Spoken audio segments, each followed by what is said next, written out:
I remember one of our first big cases, we're defending a class action against all these merchants. We subpoena all the merchants and they're coming down.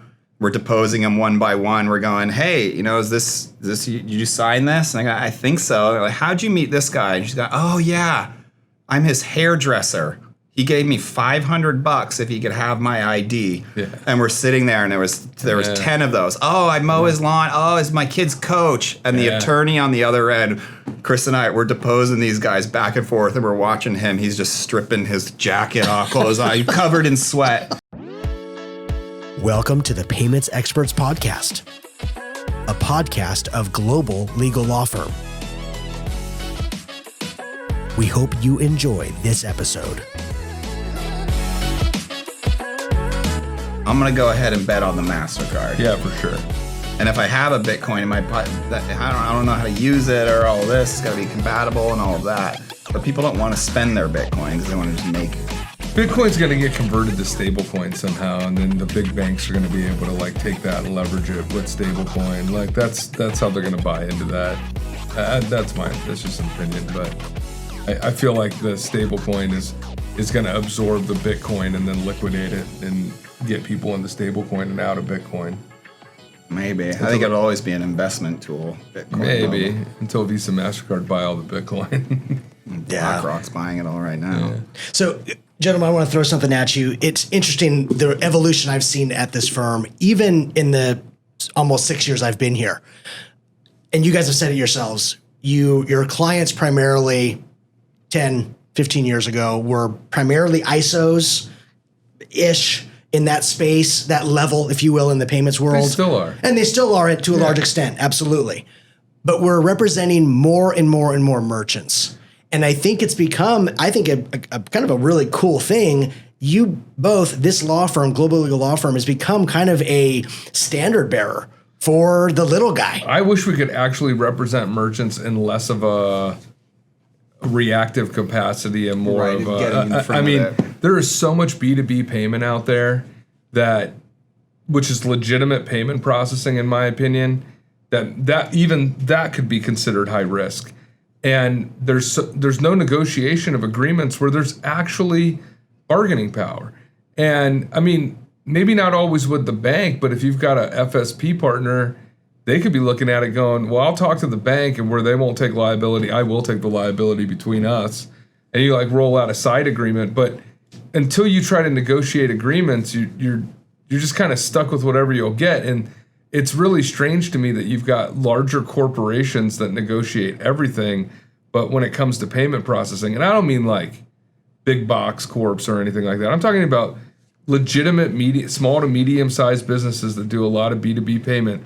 They don't even think to process or to negotiate the terms of their processing agreement. They do on price, but they don't really do it on anything else, nor do they know anything else. And it's crazy. James and I have done a couple webinars for the bar associations locally, and nobody really picked up on this idea of I don't want your client. You represent them for whatever. You represent funeral homes, represent that funeral home. I don't give a shit. I want to represent them for the purpose of actually transacting, taking an electronic payment, and giving them a tutorial on, hey, here's all the important stuff, here's what's negotiable, here's what's not. And yet, the only time merchants contact us is in a reactive state, which is unfortunate. I don't know how to flip that paradigm, but... Well, it's the agents should really be getting in front of this and going, hey, you're in this type of business, talk to these guys. I mean, when we see these high-risk merchants come through and they're in trouble, they're having issues with their reserves or whatever, and we're going, oh, yeah, well, you're working with that person. Go work with this person because they know us and because we're going to stamp your business after we've looked at it and maybe given you some tips. It gives it a layer of legitimacy and that you get to work with these people. And then also the nice thing is then if everybody wants to sue each other, they all have to get new lawyers. So nobody wants to, they're less inclined to get in fights with them. And then we also help mediate it because we're going, hey, we've worked with this merchant, we worked with you for longer, obviously, but hey, let's work this out as opposed to, the ballistic option of, hey, you ran all these chargebacks and this, that, the other thing.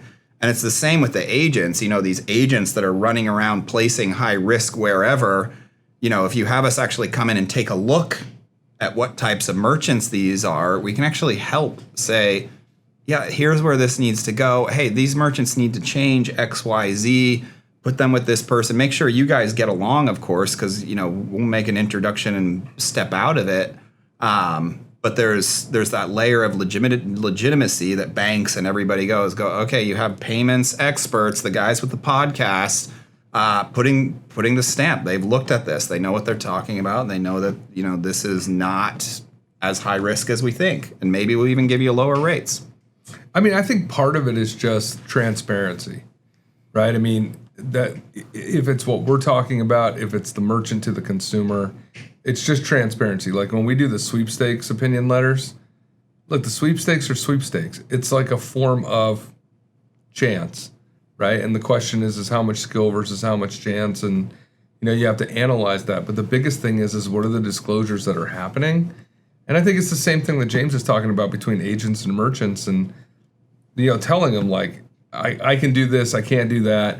I don't know if I can do this. Let's have a bigger meeting and try to figure that out. Those are the agents that last, right? I mean, those are the people that last in this industry when they want to know who their customer is, they want to understand what they do, and they want to form a business relationship that works for both parties. It's not just as like simple as fog a mirror, fill out this merchant application, right? I mean, It's different. It's different than that. So you need sophistication. You need agents that actually look, you're looking for the agents that, I only have 15 merchants. That's all I need. Yeah. Right? Because I find them homes and I educate the people that are going to process for them. And, that it's just a really different perspective. It really is. And that's the agent that, connected to that ISO most likely. When something does go sideways, they're going to give you a call. They're going to give that merchant a call. They're going to actually have a communication with them, as opposed to what I hear all the time from the Stripes, from the Squares, which is they terminated my account and I wasn't even told. Well, it's like Matt Steinbrecher. Well, that's easy use, right? I can go online, fill out an application, and get processing, maybe, for a little bit. But Matt Steinbrecher said it. He said, I do white glove service. And that was the first time I'd heard somebody say that in relation to like agents. Mm-hmm. But he's like, that's how he looks at it. He looks at it as I do white glove service. Like I'm trying to find you the best relationship that I can for you, if I can.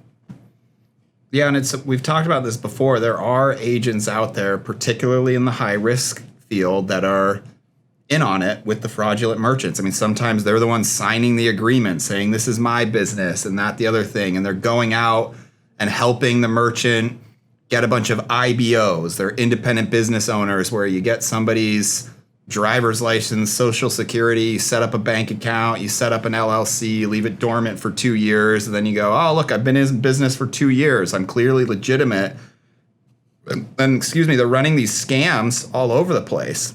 And they're running blowout accounts, and it's just one, go to this processor, blow it up, on to the next. And you love it at first. The processor's going, wow, look at all this volume. This is great.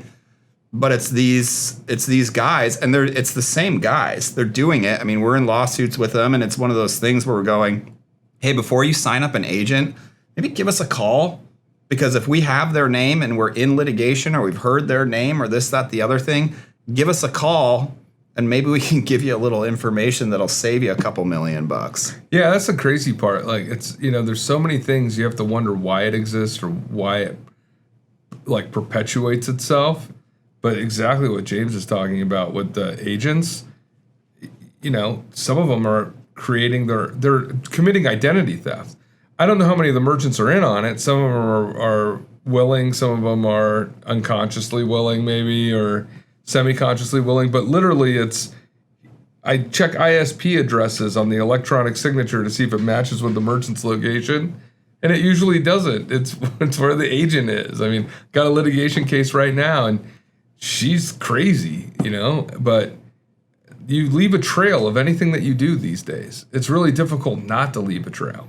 I remember one of our first big cases, we're defending a class action against all these merchants.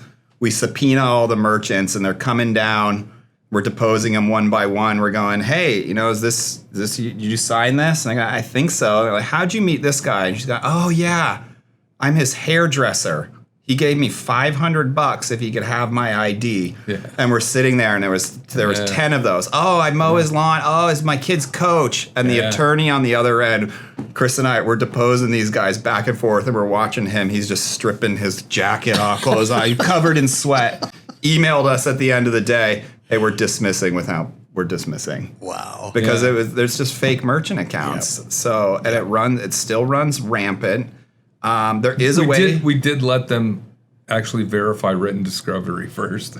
Yeah. Yeah, like they did verify written discovery responses first. So, but there are ways out there, not with the IBO model of where the person does this, but there are ways to scale your business and run high risk processing in a compliant way that the banks are okay with, that the regulators seem to be okay with, that everybody's good with, but I won't say you're trying to thread through a very narrow hole, but there's general business practices. There's no written rules of conduct.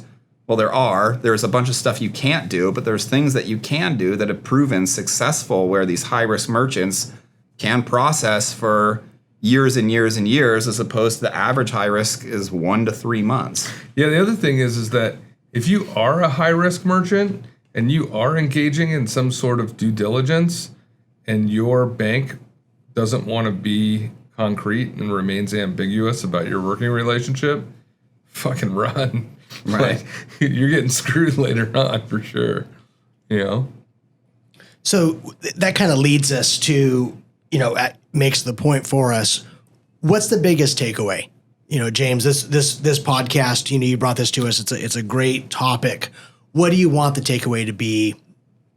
The biggest takeaway is, know your customer and know your partners. And of course, I'm going to talk to a law firm beforehand. When anyone's getting in any kind of agreement or relationship, is check it out.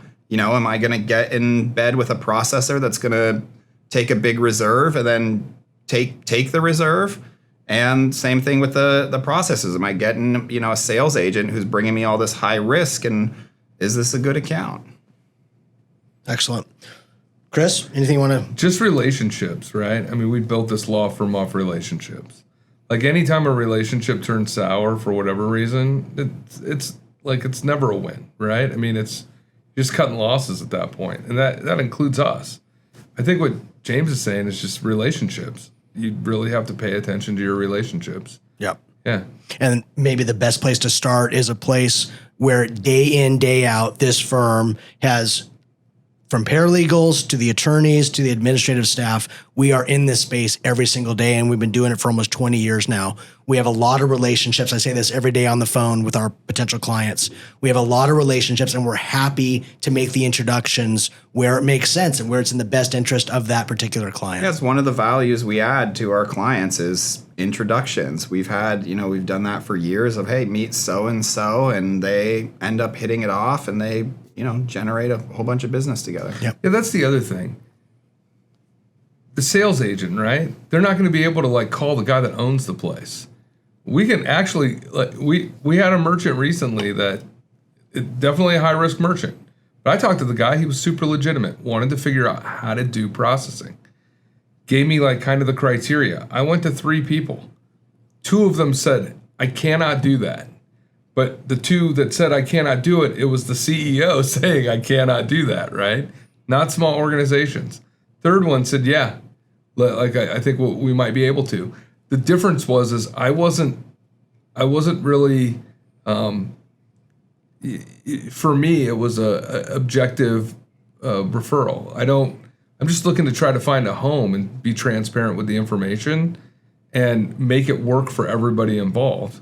It was just one of those things where I'm able to actually get an answer where the agent, maybe not. And they're self-motivated because of the profit margin associated with it. Right, exactly.